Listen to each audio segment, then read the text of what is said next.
You'll learn a lot more about the mathematics of time complexity when you take the algorithms class, which is CSE 321 at DePaul. In this course, we're going to treat the subject more experimentally and more intuitively. I want you to develop good intuitions about how doing tasks repetitively sort of adds up. Let's first look at a doubly nested loop. I have a main program which calls function f with argument 16. I'm going to make it a long because we're going to start dealing with some pretty big numbers. The outer loop iterates from 1 up to n, increasing by 1. The inner loop also goes from 1 up to n, increasing by 1.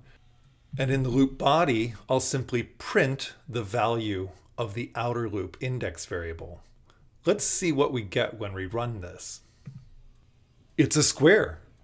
For each value of I from 1 to n, we printed that value of I in times. That is, we've executed this inner loop body in times n times, or n squared times. We can also see what happens if we vary the loop bounds.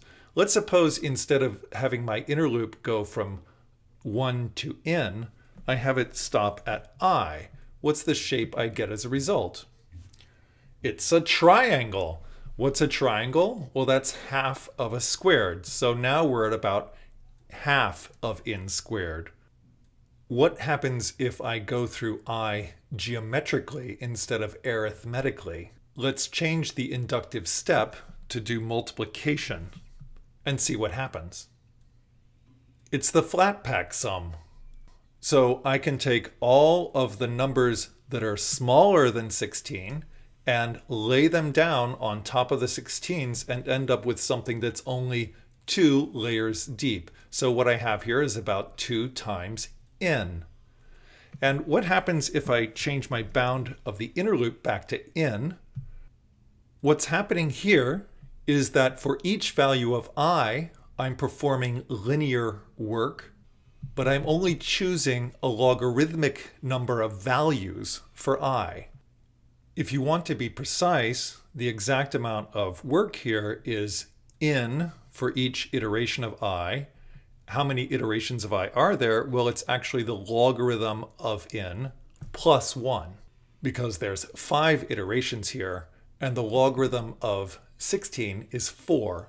So we have log of n plus 1 iterations. I find pictures like this very helpful in understanding the amount of work that a loop is performing. But it's also useful sometimes to just see the raw numbers. What we can do is instrument our code to return the amount of work that it's performed. And I'll do this just by introducing a result variable that computes how many times the body of the loop is executed. So what I've got here is a result value, which is initially 0. Each time line 28 executes, we'll increment that by 1 and then return the result. What I can do in my main program is write a loop to sort of go over those results and print them out. Let's see what happens here. What's being printed for each test is 3 numbers. First is n, that's the size of the test. That's the value I'm currently using for n when I call f. The second thing is the result. So this is actually the result computed by f. That's how many times line 29 executed. And finally, I'm printing out the ratio of this result to the previous result. So you can see here for 2000, the result is 4 million, and that's 4 times the previous result, which for 1000 was 1 million. That ratio is printed here. Why is the ratio 4? What you can see is each time I double the size of the input, I'm quadrupling the amount of work that's performed. You can develop an intuition for that by looking at the square and thinking about what happens when the input value is 8. Well, I'm going to get an 8 by 8 square. What happens then when I increase that to 16? Well, now I have a 16 by 16 square. And note that I haven't just doubled the size of the square, I've actually got 3 extra things. So we're up now to 4 times the size of the square. So when we double the input, we quadruple the square of that input. This kind of analysis is helpful to develop intuitions for geometric series as well. Let's first look at the flat pack version, where my inner loop is bounded by I. By looking at the numbers, you can see that our intuitions are correct. Note that we're not printing once for each value of I and j. We're doing it twice, but the ratio between sizes is 2. So whenever I double the size of the input, I'm actually just doubling the amount of work I'm performing. And this is characteristic of a linear time function. Now let's go back to our inner loop and adjust the bound to be in instead of I. And let's run the code. What we've got here is a logarithmic number of iterations of I and a linear amount of work for each of those iterations. So this is in times the log of n. This is linearithmic. What do our experiments look like? Well, you can see that the ratio between iterations is a little bit bigger than 2. And this is characteristic of linearithmic execution. You can also see that the impact of the log factor gets smaller for larger input sizes. As n becomes larger, log n becomes insignificant. So we've seen 2 techniques for understanding loops. The first technique is to simply put a print statement in the innermost loop and then watch how many times it gets printed. The second technique is to instrument the code to count how many times the inner loop body executes. Then you can compare the results and print them out. The way I'm comparing results is quite simple. Note that I have variable min and max. Min is my initial size for n, max is my ultimate size for n. I'm first running f on the minimum count, then I'm going to double that. So initially starting with twice the min, I'm going to go up to the max, each time doubling the size of n. And what I'm computing here is simply the result of the function f, and I'm going to print out that result plus the ratio of this to the previous count. So in order to accomplish this, I need to update the previous count each time around the loop. These techniques are great for developing intuitions about how program complexity increases as input size increases. But does it really tell me anything about the speed of the code on my machine?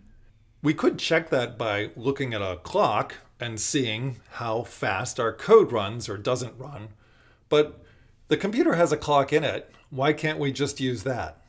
Of course, we can use the clock in the computer. We just need to instrument our code a little bit to record the begin time and the end time and compute the difference. For this purpose, we'll use a stopwatch class. When we create a stopwatch, it starts a timer, and we can check the elapsed time by invoking this method. Here, I can see how long the first call to f took. This will return a floating point number, giving us the number of seconds. I'll do this each time I invoke f, first creating a new stopwatch and then checking the elapsed time. We can then print the elapsed time and the ratio of this time to the previous time. And all we need to do is store that previous time and update it each time around the loop. Let's see what we get in this case. The numbers aren't really what I expect.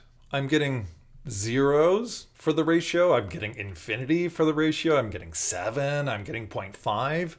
These numbers don't seem to give a pattern at all. What we're noticing here is that computers are really fast and a little bit unpredictable. My computer's not just running Eclipse, it's running a lot of other programs, and those programs share the same processors. Therefore, what we're seeing here are systems effects, and they're really apparent when we use small input sizes. So let's try some bigger inputs. You can see that things settle down as we finally get to large enough numbers. And if you look at the last 4 iterations, you can see the ratio is pretty much right around 2, which is what we expect. Note that the number is never exactly 2, and that's because we're counting the time on the wall clock. And those system variations we have in our machine are always going to be there, so we're always going to see small variations. But with large enough numbers, we get pretty darn close. The absolute numbers are interesting as well. For an input size of 260 million, looks like I executed the body of the inner loop about 7 billion times. And how long did that take? Well, it took about 4 seconds. You can relate that to the previous iteration, where I did almost exactly half that amount of work, and it took about half the amount of time, 2 seconds. Note that this is my linearithmic pair of loops. The outer loop is being executed a logarithmic number of times, the inner loop a linear number of times, so that's in times log of in.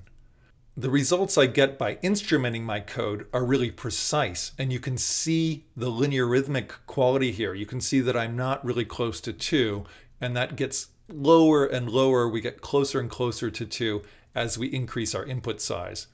But the experimental results using the wall clock don't really bear that out. There's just too much noise in the system to distinguish a factor of 2.095 and a factor of 2.1. If what I've said is true, then we wouldn't expect to see a dramatic difference between this execution and the flat pack execution, where we bound the inner loop by I. Let's see what happens. Well, that was fast. So you can see that in terms of the ratios at the precise level, what I said was true. We're close to 2 for the flat pack. But if you look at the absolute numbers, there's a large difference. You can see for the input size of 260 million, I'm doing about 260 million iterations of the inner loop. Now that is half of what I expected. Why is it half? Well, if you look at the case for 1,000, it becomes clear. My upper bound on my loop is going to be 1,000. And the values of I are going from 1 up to any value less than 1,000 by doubling. So the maximum value I'm going to have for I is less than 1,000. It's actually going to be 512. So the values for I here are going from 1 up to 512. And that's why the result for 1,000 is 1023. And similarly, for 260 million, I'm getting about 260 million. Remember, for my linearithmic loops, I was getting 7 billion here. 7 billion's a lot more than 260 million, and that's reflected in the time it takes. For 260 million operations, it's taking 0.14 seconds. But remember, for 7 billion operations, it was taking 4 seconds. As a result of these shorter execution times, there's even more noise in the ratios. And this seems to never really stabilize on a specific number. We can try going even higher and see what happens. Well, it took a while, but once I got up to about a minute, it was pretty stable. It seems like executing 137 billion operations takes about 68 seconds on my machine. Half the operations, half the time. You can see that even at very large input sizes, there's a fair amount of systems noise. Thus, when possible, it's really nice to zero in on the instrumented values, which are much more precise. So let's go back to smaller numbers and just walk through the variations. If both loops are moving arithmetically up to n, I end up with a square. And you can see here that when I double the input size, the result is quadrupled. What do we expect to happen if I increment my loops by 2 instead of 1?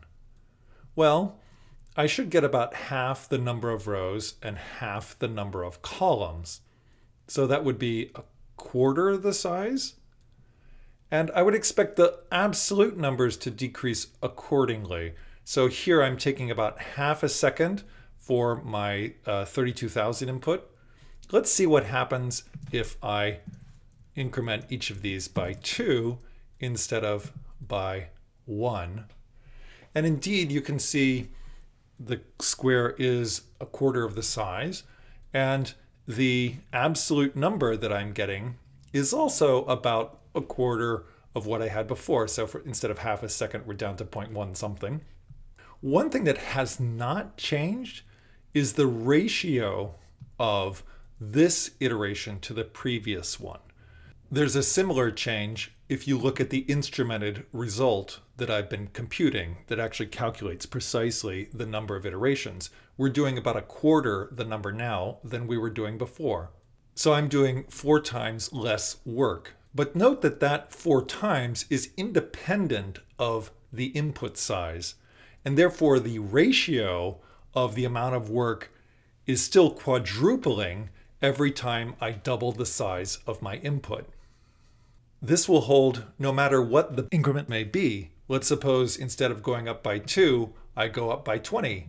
Well, I'm still going to have 4 times the amount of work for double the size of input. What if they're not the same? Well, I'm still going to have 4 times the amount of work for double the input. Everything changes if one of these were to become multiplicative, and it actually doesn't matter which one. I'll end up with far less work. If I make them both multiplicative, well, now I'm going to have a teeny tiny amount of work. And in fact, now my work is almost constant. This is actually log times log is what's happening. I have 2 logarithmic loops, and so the amount of work is log times log, which grows just a tiny bit faster than log. Experimentally, you can see that no matter what the size of the input, this is pretty much instantaneous as far as the computer is concerned. The numbers are so small, I can't even compute their ratios. What I'm getting here is called not a number, and it means that I'm essentially dividing by 0. The computation is so fast, it's beyond the precision of the timing instruments that we have available to us.